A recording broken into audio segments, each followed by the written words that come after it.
الله الذي خلق السماوات والأرض وأنزل من السماء ماء فأخرج به من الثمرات رزقا لكم وسخر لكم الفلك لتجري في البحر بأمره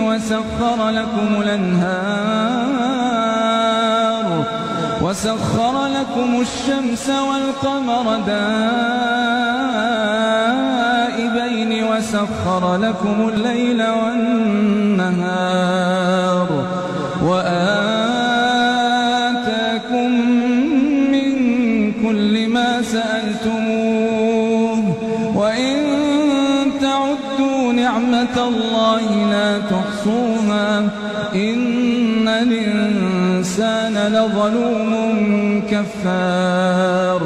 وإذ قال إبراهيم رب اجعل هذا البلد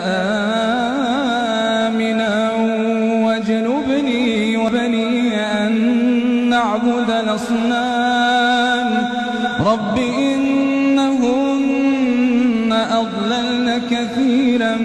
من الناس فمن تبعني فإنه مني ومن عصاني فإنك غفور رحيم ربنا